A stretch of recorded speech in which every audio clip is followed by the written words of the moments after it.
Masih bersama kami pemirsa di Apa Kabar Indonesia Siang, kita hadirkan informasi lainnya untuk Anda. Tega seorang Kapolres nonaktif di Ngada, Nusa Tenggara Timur diduga melakukan tindakan asusila terhadap anak di bawah umur.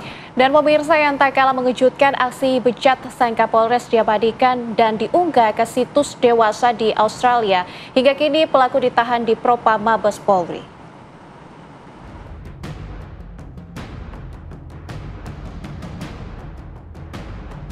Seorang Kapolres nonaktif di Ngada, Nusa Tenggara Timur, yakni AKBP Fajar Widyadharma Lukman Sumaatmaja, diduga melakukan tindakan asusila terhadap anak di bawah umur. Kejadian pelecehan terjadi pada Juni 2024 silam di salah satu hotel di Kota Kupang. AKBP Fajar disebut memesan anak berusia 6 tahun melalui seorang wanita berinisial F dengan imbalan 3 juta rupiah.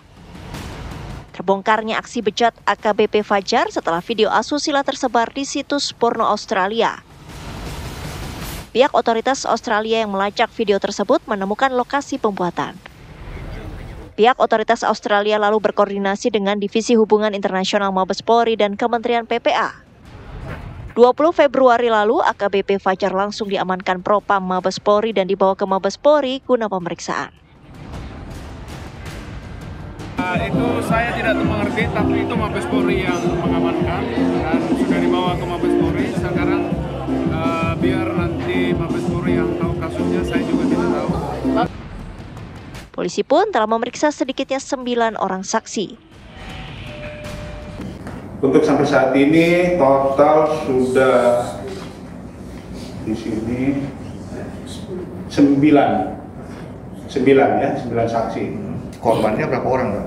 Korban 1 orang. Korban adalah seorang anak yang berusia 6 tahun. Hingga kini pelaku masih ditahan di Divisi Propam Mabes Polri. Dari Kupang, Nusa Tenggara Timur, Fritz Floris, TV One mengabarkan. Pemirsa, pencabulan anak di bawah umur hingga dugaan isu narkoba yang menyeret Kapolres Ngada harus dituntaskan dengan sanksi tegas dan berat untuk pelaku. Anggota Komisi 3 DPR Rudianto Lalo menyatakan tidak ada maaf dan toleransi untuk perbuatan oknum polisi yang bukan saja memalukan tapi juga tidak bermoral itu. Dan berikut pemirsa pernyataan anggota DPR Komisi 3 Rudianto Lalo. Kasus ini jelas telah mencederai institusi Polri, sehingga tidak ada kata maaf. Kita mensupport Pak Kapolri untuk tidak lagi mentolerir oknum-oknum Polri yang mencederai citra Polri. Langkahnya harus langkah tegas. Supaya apa? Supaya tidak ada lagi peristiwa berulang.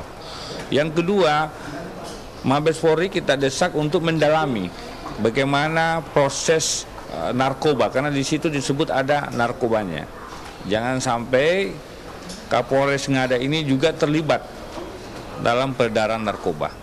Apalagi yang lebih memalukan lagi, peristiwa ketiganya adalah pornografi ini disebar ke Australia kalau tidak salah. Ini lebih mencoreng lagi citra Polri di dunia internasional, sehingga perilaku oknum seperti ini tidak ada kata maaf, tapi harus ditegakkan hukumnya.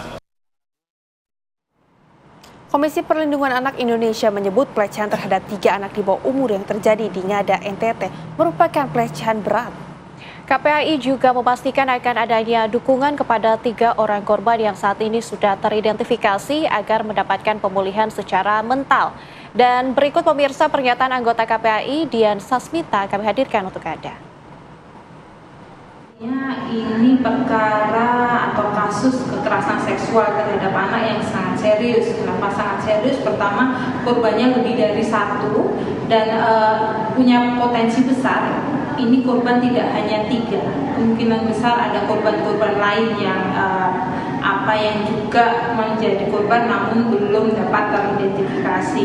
Mengingat berdasarkan informasi di media, kekerasan seksual ini sudah dilakukan sejak tahun 2024. Yang kedua, ini dilakukan oleh pejabat publik yang mempunyai kewenangan, mempunyai kekuasaan, sehingga punya potensi melakukan pengulangan ataupun memberikan dampak yang luar biasa terhadap korban. Nah, ini perlu sekali direspon secara serius. Yang pertama adalah memastikan para anak-anak yang sudah teridentifikasi menjadi korban ini mendapatkan dukungan pemulihan dan pendampingan yang optimal dan komprehensif.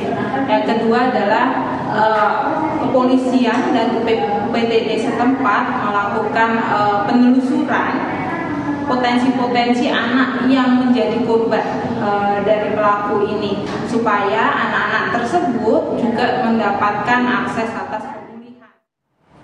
Pemirsa, kasus yang terjadi di Ngada, Nusa Tenggara Timur ini sungguh memprihatinkan, apalagi korbannya adalah anak-anak yang tidak berdaya yang diperjualbelikan. Kita akan bahas kasus ini, pemirsa. Sudah ada di studio TV One, ada Komisioner Komisi Perlindungan Anak, ada Ibu Dian Sasmita. Selamat siang, Ibu. Siang. Baik, ini Ibu Dian, tapi sebelumnya kita juga tentunya akan mengupdate informasi terlebih dahulu. Sudah ada rekan kami yang sudah siap mengabarkan. Di sana ada Margareta Novita di Mabes Polri. Ya, kabarnya pemirsa, ini polisi akan mengumumkan perkembangan kasus yang menyangkut Kapolres Nonaktif Ngada. Tapi sebelum itu kita akan kembali dulu. Ayo kita kembali dulu berbincang dengan Ibu Dian, karena memang proses perkembangan ini masih berlangsung ya, Bu, di Mabes Polri. Untuk itu, Bu Dian, kita kan tahu bersama, Bu, kasus ini tuh membuat geger semua orang, semua pihak termasuk KPAI. Nah, KPAI sendiri ini awalnya ketika mendengar ada kasus seperti ini, responnya seperti apa? Apakah kaget ataukah memang merasakan bahwa kasus ini sudah ada sebelumnya, jadi nggak kaget-kaget amat gitu, Bu? Tentunya pasti kaget ya, karena ini kasus melibatkan pejabat publik yang punya posisi, punya kewenangan besar. Namun ternyata melakukan kejahatan yang luar biasa terhadap anak-anak kita. Nah, ini kemudian KPAI memberikan atensi sangat serius. Saat itu juga kami berkoordinasi dengan banyak pihak. Yang pertama adalah kami memastikan korbannya ini posisi di mana, sudah ditangani atau belum, perlindungannya seperti apa. Kami pertama itu dulu, kemudian kami memastikan proses hukum berjalan. Dan saat ini korban sudah didampingi oleh teman-teman UPTD PPA Kota Kupang. Nah, ini sudah sangat bagus sekali. Cuman kemudian kami mendorong bahwa pendampingan tidak hanya ketika proses hukum, namun perlu hak-hak lainnya dipastikan.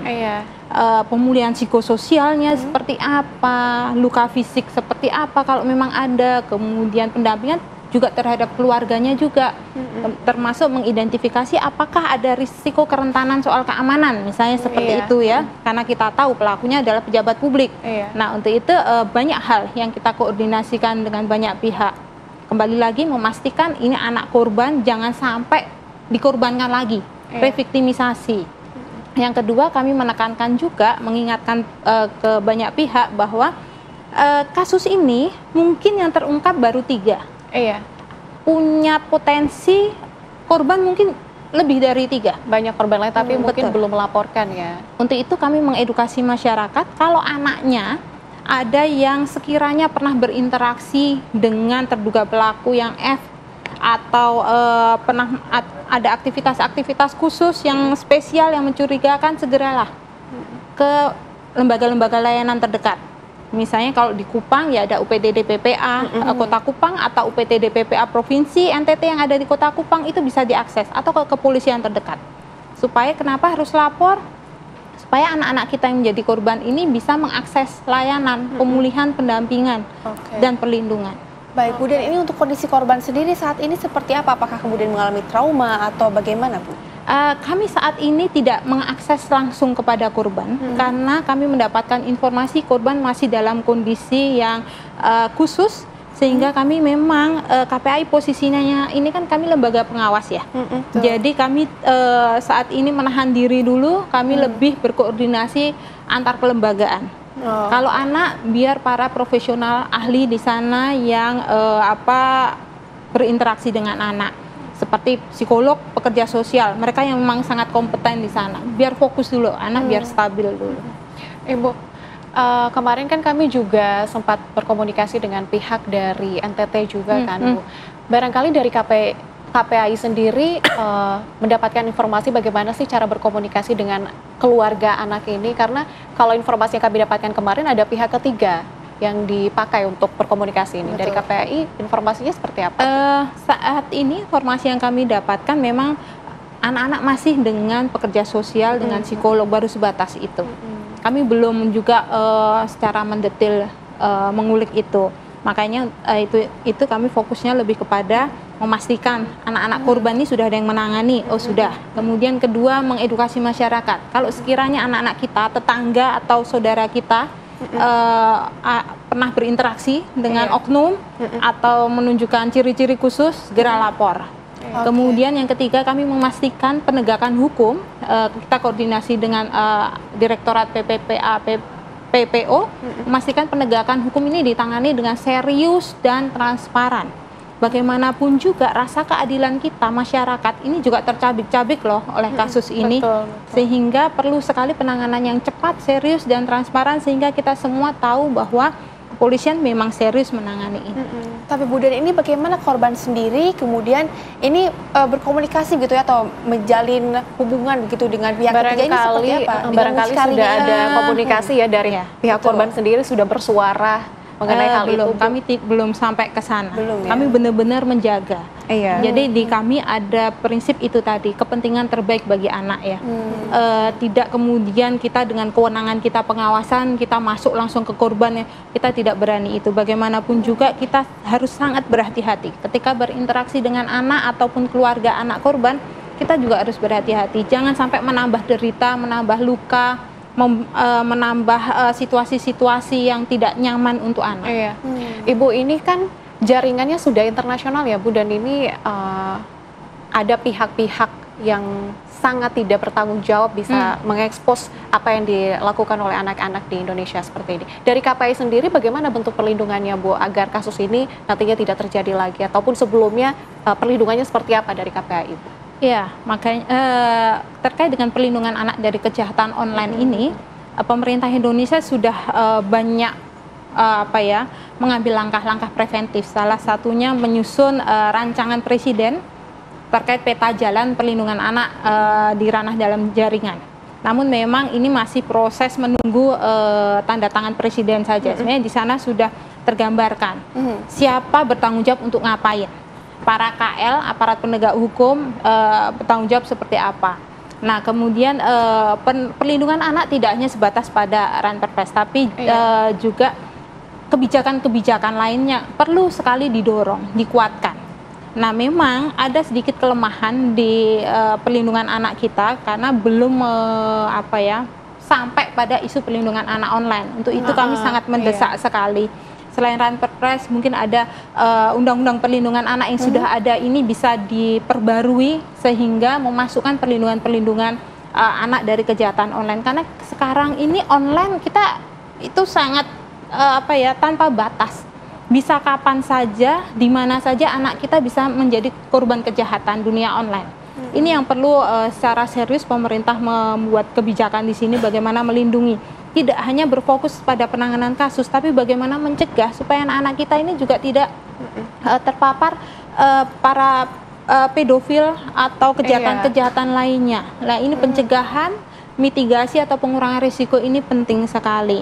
Nah, kemudian juga perlu memastikan bahwa lembaga layanan yang ada di kabupaten kota, di provinsi, ini dapat diakses oleh anak. Nah, ini yang penting sekali. Penelitian dari teman-teman Ekpat Indonesia, Disrupting Harm itu menunjukkan bahwa anak-anak yang menjadi korban kekerasan online ini cenderung malu untuk lapor. Iya. Malu kalau ketahuan dia jadi korban. Kemudian takut kalau orang tuanya tahu, kemudian sedih. Akibatnya mereka tidak mengakses layanan pemulihan. Jadi luka-luka psikis mereka, mental mereka sendiri di diri mereka. Sehingga tidak ada intervensi, tidak ada pemulihan dan lain-lain. Ini akan menjadi bom waktu. Untuk itu perlu sekali memastikan lembaga layanan yang sudah ada nih. Lembaga layanan itu tidak hanya UPTD PPA, tapi bisa juga puskesmas ada tenaga psikolog. Itu bagaimana memastikan anak-anak kita bisa mengakses kapan saja dan dengan aman, nyaman. Nyaman artinya petugas ini tidak kemudian menstigma, tidak kemudian melabeli, kamu sih. Seperti apalagi sanksi-sanksi dari sosial juga, respon-respon dari lingkungan. Betul, itu harus dipastikan jangan sampai itu dilakukan oleh para petugas-petugas. Karena korban itu untuk lapor saja itu berat loh, butuh keberanian besar. Ibu, di segmen selanjutnya kita juga akan bertanya kepada Ibu apakah ini ada kaitannya dengan kasus-kasus yang lain yang memang sebelumnya memang tengah viral menjerat juga. ya. Tapi sesaat lagi ya Betul Rehana, sekali. tetaplah bersama kami.